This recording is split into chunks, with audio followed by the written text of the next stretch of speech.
अमित शाह की राजस्थान की रैली में खाली कुर्सियां और दूसरी तरफ अमित शाह वापस जाओ के नारे। अमित शाह वापस जाओ, वापस जाओ, वापस जाओ। आखिरकार वो अमित शाह जो नंबर 2 मोदी के बाद कौन, आखिरकार सदन में 20 दिनों तक सदन के भीतर नहीं आए। और वही अमित शाह क्या जब राजस्थान पहुंचे, अलवर पहुंचे, उनकी रैली से भीड़ क्या वाकई में नजारत थी? वाकई में जैनजी, दो सवाल है। जैनजी 20 तारीख जंतर मंतर की घटना के बाद से बीजेपी की रैली तक का बायकॉट कर रहा है, या फिर 3 अगस्त को एक और बड़ी घटना घटी। कर्णी सेना ने इसी राजस्थान में जो मोर्चा बीजेपी के खिलाफ खोला था, जो लाठीचार्ज हुआ था, स्वर्णों ने तब कसम खाई थी कि कभी भी बीजेपी को वोट नहीं करेंगे और बीजेपी की रैलियों का बहिष्कार करेंगे। तो क्या वाकई में असर अलवर में देखने को मिला? और दूसरी तरफ बकायदा अमित शाह का यह बयान वायरल हुआ तो सचिन पायलट सामने आए। सचिन पायलट ने क्या कहा उस पर भी हम आएंगे, मगर यह तस्वीर आई कहां से? सबसे पहले यह तस्वीर जो खाली कुर्सियों की है। टीकाराम नेता प्रतिपक्ष बकायदा इन तस्वीरों को पोस्ट करते हैं और आप देख सकते हैं पोस्ट करते हुए क्या लिखा, अब वो भी देखिए। और फिर उसके बाद इस रैली में जब अमित शाह पहुंच रहे थे उससे पहले कांग्रेसियों को गिरफ्तार किया जाता है, हिरासत में लिया जाता है। यूथ कांग्रेस एनएसयूआई, क्यों, किस लिए, क्या डर और क्या खौफ था, वो भी आपको दिखाएंगे। मगर पहले टीकाराम क्या कह रहे हैं, आपकी स्क्रीन पर उनका लिखा हुआ ये पोस्ट जिसमें तस्वीरें वायरल। लिखा, केंद्रीय गृह मंत्री श्री अमित शाह के अलवर दौरे को लेकर प्रदेश सरकार और प्रशासन ने भीड़ जुटाने के लिए अलवर की जनता पर तानाशाही और अत्याचार की सारी सीमाएं पार कर दी, लेकिन तमाम दबाव और सरकारी तंत्र के दुरुपयोग के बावजूद अलवर की स्वाभिमानी जनता छल, कपट और झूठ सुनने नहीं आई।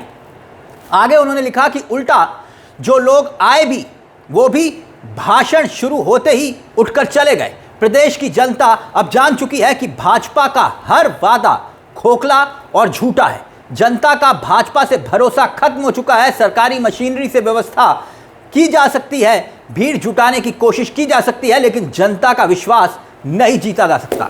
यानी टीकाराम दावा कर रहे हैं कि भीड़ नहीं जुटी, खाली कुर्सियां थी।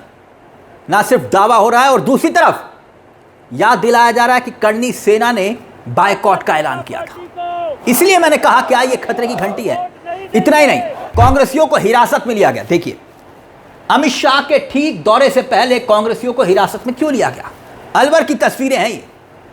कांग्रेसी शाह के आने से पहले मोर्चा खोल चुके थे, मगर हुआ क्या, एनएसयूआई, यूथ कांग्रेस, महिला कांग्रेस के कार्यकर्ताओं को पुलिस हिरासत में लेना शुरू कर दिया, ताकि कहीं ऐसा ना हो कि रैली के दौरान कोई एनएसयूआई का कार्यकर्ता रैली स्थल पर पहुंचकर अमित शाह के सामने ही जंतर मंतर पर हुई लाठीचार्ज को लेकर, आंसू गैस, पैलेट गन को लेकर, कार्रवाई को लेकर नारे ना लगा दे।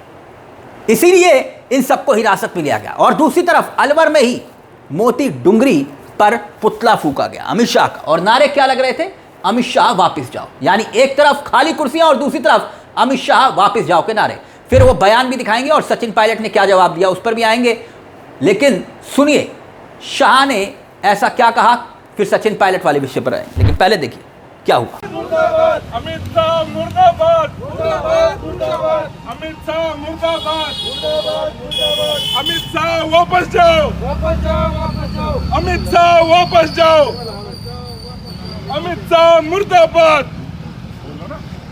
अमित शाह मुर्दाबाद, अमित शाह वापस जाओ, वापस जाओ, वापस जाओ। अमित शाह मुर्दाबाद, अमित शाह जवाब दो, जवाब दो, जवाब दो। अमित शाह मुर्दाबाद, मुर्दाबाद, मुर्दाबाद। अमित शाह मुर्दाबाद, मुर्दाबाद, मुर्दाबाद। अमित शाह वापस जाओ, वापस जाओ, वापस जाओ। अमित शाह वापस जाओ, वापस जाओ, वापस अमित जाओ। शाह मुर्दाबाद, मुर्दाबाद, मुर्दाबाद। अमित शाह मुर्दाबाद, मुर्दाबाद, मुर्दाबाद। अमित शाह वापस जाओ, वापस जाओ, वापस जाओ। मुर्दाबाद, मुर्दाबाद। मुर्दाबाद, मुर्दाबाद। अमित शाह जवाब दो, जवाब दो, जवाब। अमित शाह मुर्दाबाद, मुर्दाबाद, मुर्दाबाद। अमित शाह मुर्दाबाद। मुर्दाबाद, मुर्दाबाद। अब देखिए अमित शाह मंच से खड़े होकर क्या बयान देते हैं और सचिन पायलट क्या जवाब देते हैं। पहले शाह को सुनिए। ये कांग्रेस वाले हैं ना, अभी भी गहलोत जी और उनके प्रदेश अध्यक्ष, गहलोत जी और विपक्ष के नेता, प्रदेश अध्यक्ष और विपक्ष के नेता ये झगड़ा लगाने में ही लगे हैं। मैं आज कह कर जाता हूं, राजस्थान की जनता ने भारतीय जनता पार्टी को चुनना तय किया है। कांग्रेस वालों, आपका सुपड़ा साफ होने वाला है, सुपड़ा साफ। अब देखिए, यहां शाह ने जैसे ही यह बयान दिया तो सचिन पायलट सामने आए और सोशल मीडिया हैंडल पर लिखा कि जनता का फैसला कोई और नहीं, राजस्थान की जनता तय करेगी। अब यह संजोग है या प्रयोग या फिर कुछ और? जिस वक्त अमित शाह जंतर मंतर प्रदर्शन के बाद लगातार सवालों से घिरे, तब से ये सवाल उठ रहे हैं। और सबसे ज्यादा सवाल कौन उठा रहा है? राहुल गांधी।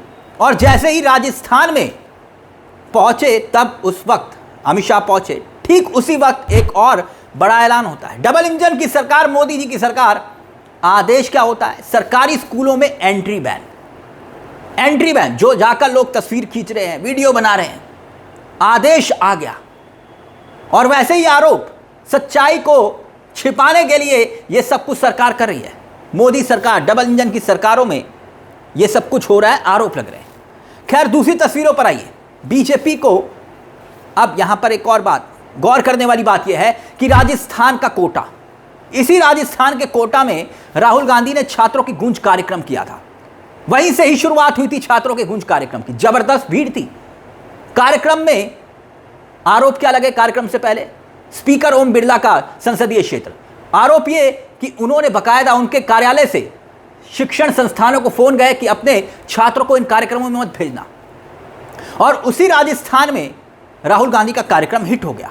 और दूसरी तरफ अमित शाह की ये रैली, इसलिए तुलना हो रही है। बड़ी बात यह कि यूजीसी के नियमों के विरुद्ध करणी सेना के कार्यकर्ताओं पर लाठी चली, स्वर्णों पर लाठी चली। और 3 अगस्त को सैकड़ों की तादाद में जो स्वर्ण सड़कों पर उतरे थे, तब उस वक्त भजनलाल की सरकार ने उन पर लाठी चलवाई और एक की जान गई। तभी तस्वीरें सामने आई थी, कसम खाते हुए। सुनिए जरा। इससे आने वाले चुनाव में, पंचायती राज चुनाव में, नगर निगम चुनाव में भारतीय जनता पार्टी को वोट नहीं देंगे। हम कसम खाते हैं भगवान की। पक्का है क्या?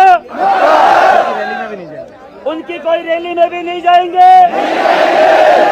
और जो हमारे राजनीतिक नेता जो हमारे पास भी है, उनका भी विरोध करेंगे।